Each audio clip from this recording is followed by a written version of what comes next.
Hello student, we will start part 6 of chapter 2 natural resources, land, soil and water.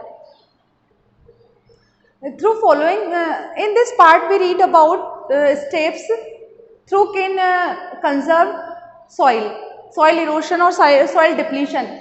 First is planting of trees in large areas or afforestation is a very effective method to prevent soil erosion. देखिए ज़्यादा से ज़्यादा tree plantation करना और afforestation process को बढ़ावा देना, इससे क्या होगा, सॉइल इरोशन प्रिवेंट होगा. This increase the forest cover और इससे फॉरेस्ट कवर इंक्रीज होगा and is the best way to conserve soil. और यहाँ सॉइल कंजर्व करने का बेस्ट तरीका है.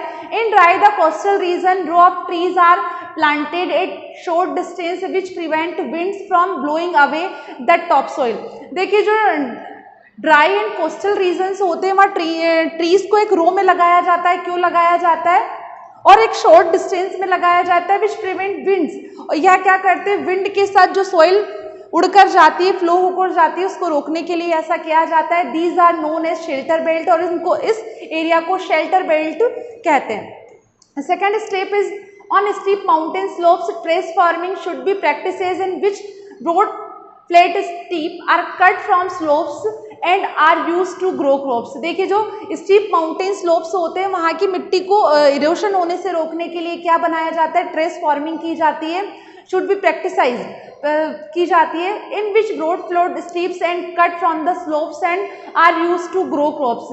और उनको स्लोप्स में कट कर दिया जाता है ताकि जो मिट्टी इरोशन होकर आगे जाए तो वो ट्रेस के रूप में जमा हो जाए.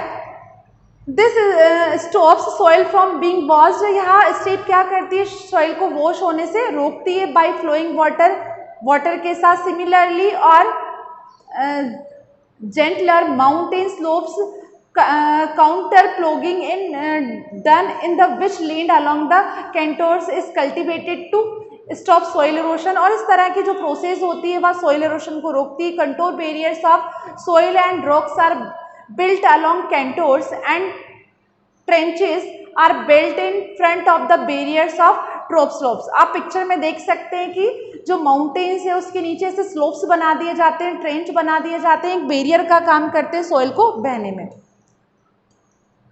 Another method is of soil conservation is crop rotation in which different crops are grown on the some piece of land. देखिए जो पर्टिकुलर एक पीस ऑफ लैंड होता है उसमें बदल बदल कर कल्टीवेशन किया जाना चाहिए and different time of the year के पूरे ईयर में अलग अलग टाइप की खेती की जानी चाहिए.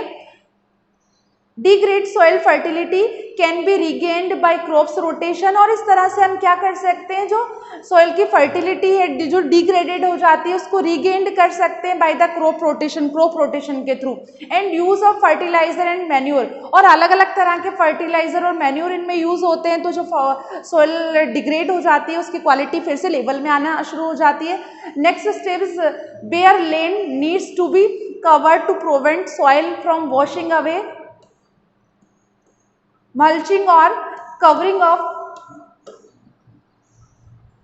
ploughed land and dried vegetation to stop help in this. Another method of doing this is strip farming in which different crops are grown in the different row at different times of the year so that the land is always covered.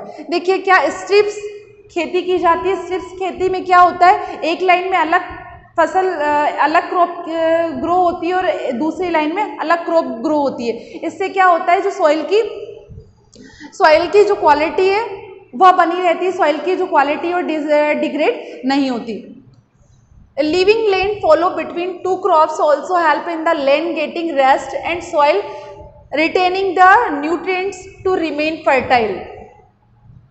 देखिए crops के बीच का जो time होता है उसमें soil को free छोड़ दिया जाता है. इससे क्या होता है, गेटिंग रेस्ट के लिए छोड़ दिया जाता है and the soil regaining it's nutrients. तो क्या करती है, सॉइल अपने न्यूट्रिएंट्स को फिर से रीगेन कर लेती है टू रिमेन फर्टाइल. अपने आप को फर्टाइल बनाने के लिए न्यूट्रिएंट्स को फिर से रीगेन कर देती है.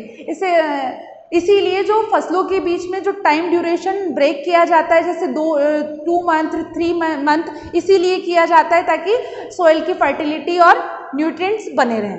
Next is building of rock dams by piling rocks to plug gullies also help to prevent soil erosion. It also check the speed of water and control the flow of floods. देखिए dams बनाए जाते हैं और dams में rock का use किया जाता है। इससे क्या होता है, जो पानी का बहाव है वो कंट्रोल होगा, पानी स्टोर होगा, इससे सॉइल इरोशन होने से बच जाएगी और जो पानी की स्पीड है वह भी कंट्रोल होगी, जो क्या करेगी, फ्लड को रोकेगी। और जब फ्लड ही नहीं आएगी तो सॉइल इरोशन भी अपने आप स्टॉप हो जाएगा। तो यह स्टेप भी सॉइल इरोशन में और सॉइल डिग्रेडेशन में हेल्प करता है। Next point is checking over grazing by animal and growing fodder as a crop so that animal can feed on it, check soil depletion। देखिए जो ओवर ग्रेजिंग होती है, किसी किसी जगह पर जानवरों को ज़्यादा चरने के लिए छोड़ दिया जाता है, ये किसका कारण होता है, सॉइल डिप्लीशन का और सॉइल इरोशन का भी कारण होता है। इसलिए क्या जो एनिमल्स है उसको क्रॉप्स के रूप में फॉडर देना चाहिए, उनके उन क्रॉप्स को उनके भोजन के रूप में इस्तेमाल करना चाहिए, ताकि जो एनिमल्स है उनको ग्रेजिंग ज़्यादा ना कराई जाए और सॉइल के इरोशन को, सॉइल के डिग्रेडेशन को रोका जाए। तो इन फॉलोइंग स्टेप्स को हम यूज़ करके अपनाकर सॉइल डिग्रेडेशन और सॉइल इरोशन को प्रिवेंट कर सकते हैं।